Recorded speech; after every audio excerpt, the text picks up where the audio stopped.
Unified 911, anong matutulong namin sa'yo? Anya ti maitulong mi ken kapo. Anong may tatabang ko sa imo? Unsay akong ikatabang nimo? Ngini makadabang na misal ka no? Sa anumang wika o dialekto, may tulong na darating sa iyo.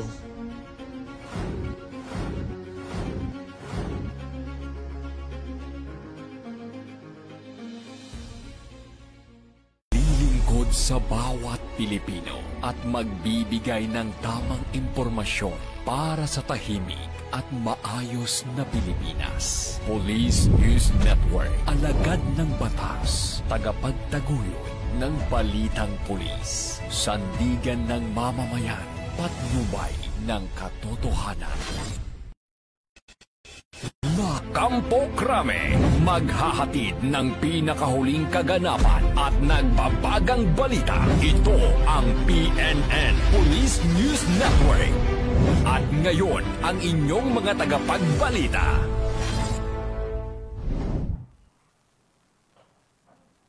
Magandang araw, bagong Pilipinas. Ako ang inyong alagad ng batas, tagataguyod ng Balitang Pulis, Patrolwoman Jera de Luterte. Maghahatid sa inyo ng tamang balita, kwento ng pulis at serbisyo para sa mamamayan. At ito ang PNP News Online. Ang pangunahing balita ng Police News Network, alagad ng batas, tagataguyod ng Balitang Pulis.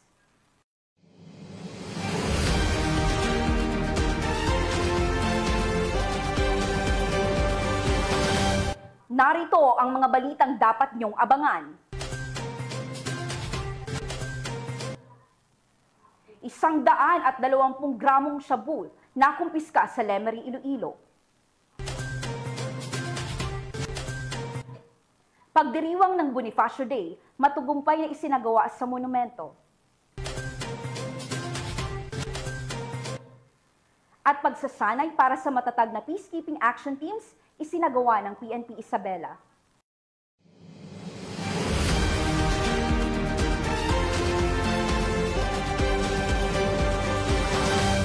Narito ang mga balitang hatid ng ating PNN correspondents mula sa iba't ibang panig ng bansa.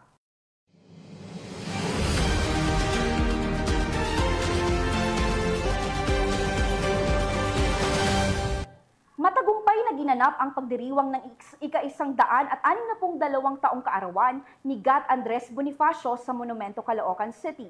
Personal na dumalo sa pagunita ng si Philippine National Police Deputy Chief for Operation Police Lieutenant General Edgar Alan Ocobo bilang pagpapakita ng suporta ng PNP sa pagbibigay pugay sa ama ng himagsikan. Patrolwoman Grazel Ann Esperanza sa report.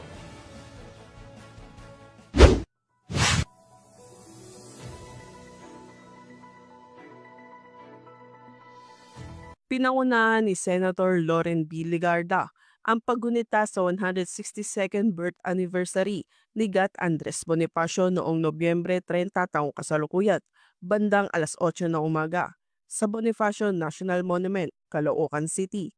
Dumalo rin sa seremonya sina Police Lieutenant General Edgar Alan Ocobo, the Deputy Chief for Operation, Police Brigadier General Jerry V. Potasio, District Director, Northern Police District, mga kinatawan mula sa National Historical Commission of the Philippines, AFP, Congressman Oscar G. Malapitan, Mayor Dale Gonzalo Malapitan at kaanak ng ating bayaning si Andres Bonifacio. Ang programa ay may temang isang bayan, isang laban, katapatan at katarungan kontra katiwalian. Layunin ng pagdiriwang na manawagan sa bawat Pilipino na magkaisa lalo sa pagtataguyod ng katotohanan at katarungan, lalo na sa panahon ng mga pagsubok.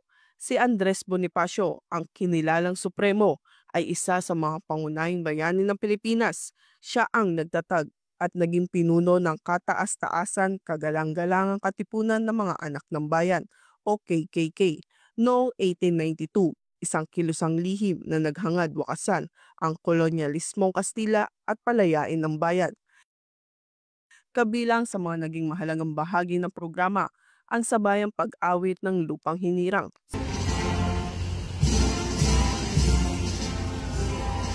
Sinundan ng wreath laying o pag-aalay ng bulaklak sa monumento at ang gun salute bilang pagpupugay.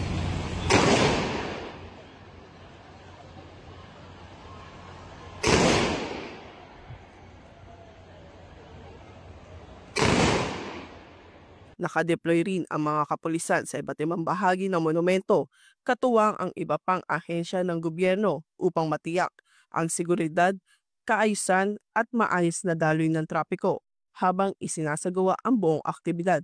Nagtapos ang aktibidad ng maayos at walang naitalang anumang kaguluhan. Mula rito sa monumento, ako po inyong PNN correspondent, Patrolwoman Blazeran Esperanza, alagad ng batas, tagataguyod ng Balitang Pulis. Maraming salamat, Patrolwoman Esperanza. Napanatiling mapayapa ng Philippine National Police ang isinagawang Trillion Peso March rally sa EDSA Shrine at People Power Monument kahapon. Narito ang detalye ng report mula kay Patrolwoman Jenny May Dolor.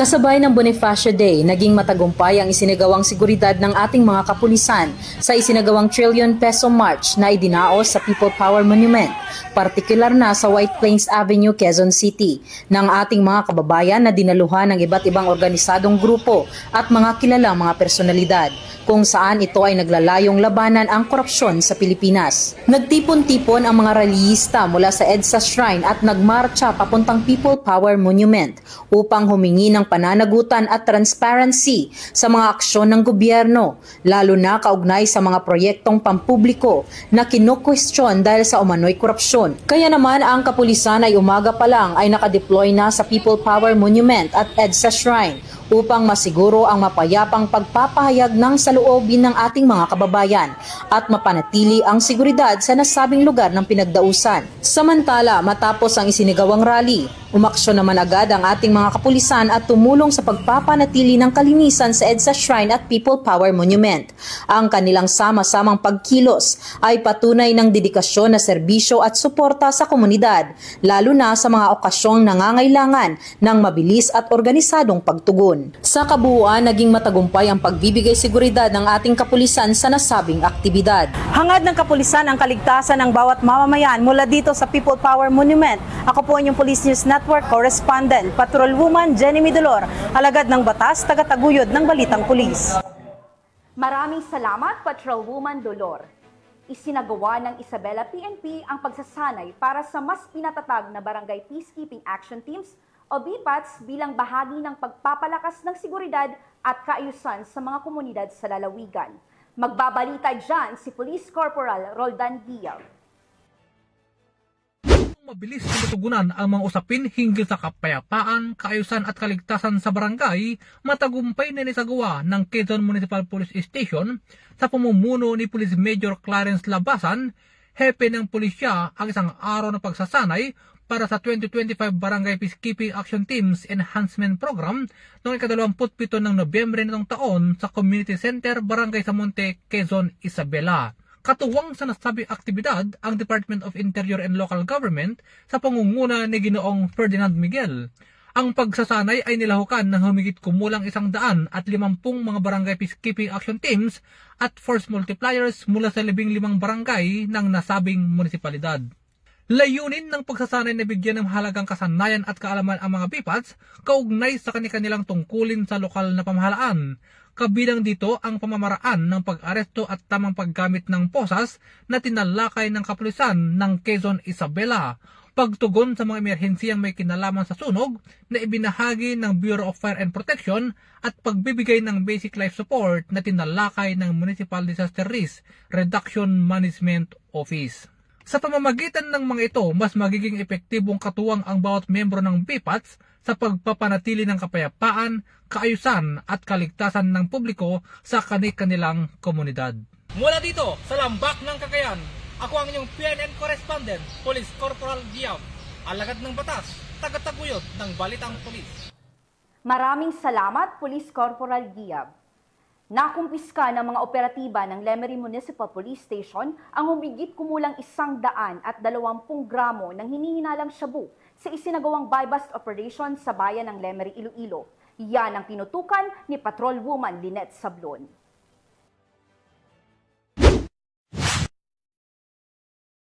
Mahigit 120 gramo ng hinalang shabu ang nasamsam ng mga operatiba ng Iloilo Police Provincial Office matapos sa matagumpay na bypass operation sa Barangay Velasco, Lemery, Iloilo. Ito lamang 29 ng Nobyembre taong kasalukuyan. Kinilala ang suspect na si Alice Puloy, binata at residente ng Lemery, Iloilo. Na-recover mula sa pagmamayari at kontrol ni Alice Puloy ang 8 maliit na heat seal transparent kasasashay na naglalaman ng puting kristal na substansyang hinihinalang shabu, bypass at budol money, isang itim na Badger single motorcycle at isang itim na coin purse. Ang operasyon ay pinangunahan ng Lemery Municipal Police Station, katuwang ang 2nd Iloilo Provincial Mobile Force Company, IPPO Provincial Intelligence Unit at IPPO Provincial Drug Enforcement Team 3. Kasalukuyan nasa kuslihan ng pulisya ang suspect at sasampahan ng kasong paglabag sa Republic Act 9165 ang Comprehensive Districts Act of 2002. Patuloy namang nananawagan ang PNP sa publiko na magkipagtulungan sa mga otoridad upang tuluyang masugpo ang iligal na droga at napanatili ang kapayapaan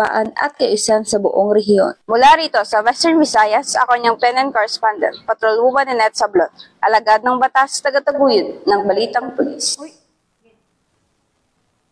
Maraming salamat, Patrolwoman Sablon.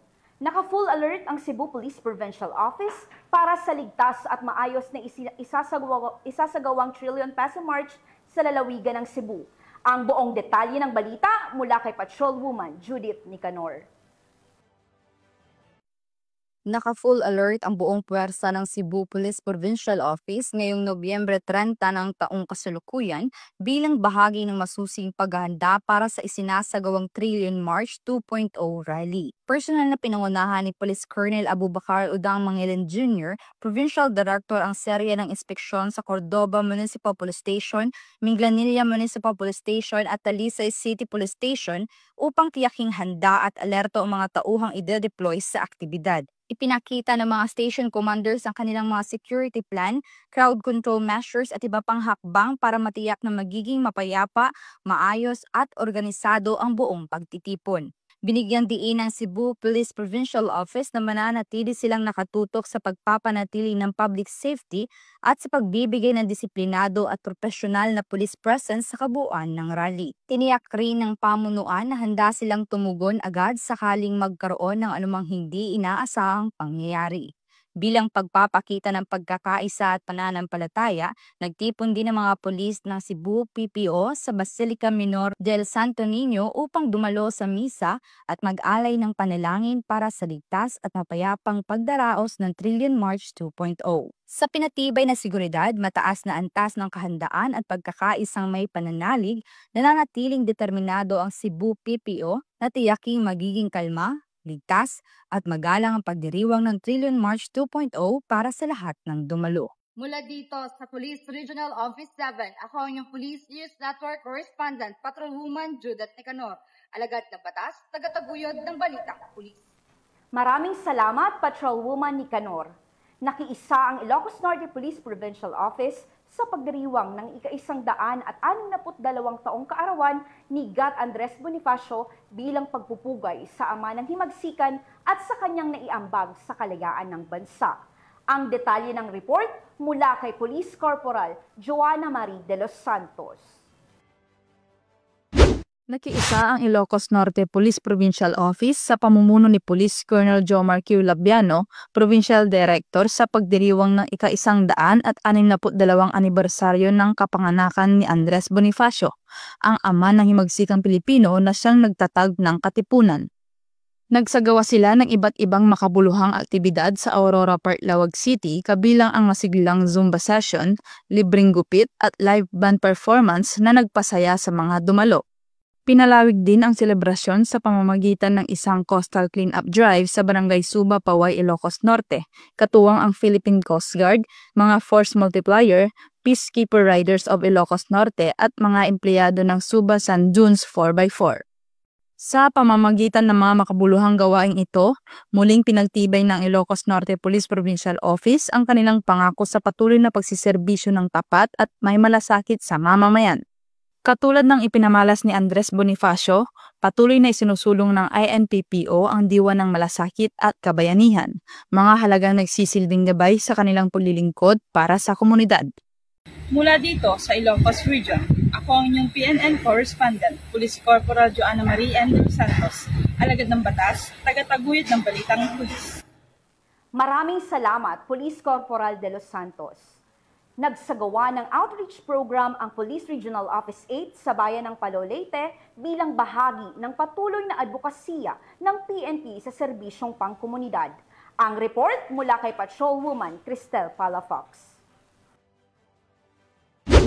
Matagumpay na naisakatuparan ang outreach program activity ng Police Regional Office 8 sa mga mag-aaral ng Kauswagan Elementary School at sa 3 magkakapatid na may espesyal na pangangailangan na benepisyo ng naturang aktibidad sa pamamagitan ng programa na Jacob's Care to Serve and Share sa Palo, Leyte. Ang naturang aktibidad ay pinangasiwaan ni Police Brigadier General Jason L. Capoy, Regional Director sa pamumuno ni Police Colonel Jennifer R. Sompo, Community Affairs and Development Division o ARCAD, sa pakikipagtulungan ng Pro-8 Press Corps na pinangungunahan ng kanilang presidente. Sa programang Jacob's Care to Serve and Share, ipinagkaloob sa mga 107 mag-aaral ang mga school supplies at snacks sa Kauswagan Elementary School. Sa pagpapatuloy ng programa, layunin nitong matulungan ang iba pang nangangailangan, kaya't bumisita din ang Pro-8 sa isang pamilya na binubuo ng 3 magkakapatid na may mga kapansanan. Sila'y nabigyan ng groceries, toiletries at diapers para sa kanilang pang-araw-araw na pangangailangan. Patuloy na pagtitibayin ng Police Regional Office 8 ang pwersa ng kanilang kapulisan sa paglilingkod at paghatid ng taus-pusong tulong sa mga komunidad para sa serbisyong mabilis, tapat at nararamdaman. Mula dito sa Eastern Visayas, ako ang inyong PNN correspondent, Patrolwoman Palafox, alagad ng batas, tagataguyod ng balitang pulis. Maraming salamat, Patrolwoman Palafox. At yan ang mga balitang nakalap ng ating PNN correspondents mula sa Luzon, Visayas at Mindanao. At mga ka-PNN, 24 days na lang, Pasko na!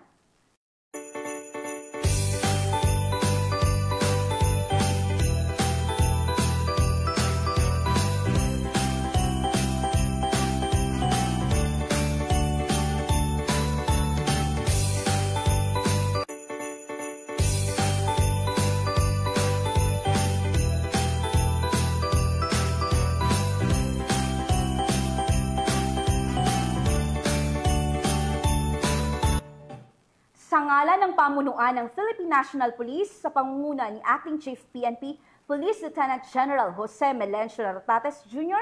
at sa pamumuno ni President Ferdinand Bongbong Marcos Jr., kami ay maglilingkod sa bawat Pilipino at magbibigay ng tama at balanseng balita. Mula rito sa tanggapan ng tagapag-ugnay ng pambansang pulisya, ako ang inyong alagad ng batas, tagataguyod ng balitang pulis, Patrolwoman Jera de Luterte. Maghahatid ng tamang balita, kwento ng pulis at serbisyo para sa mamamayan at iba pa. Ang PNP News Online, ang pangunahing balita ng Police News Network. At ito ang bagong PNP para sa bagong Pilipinas. Serbisyong mabilis, tapat at nararamdaman.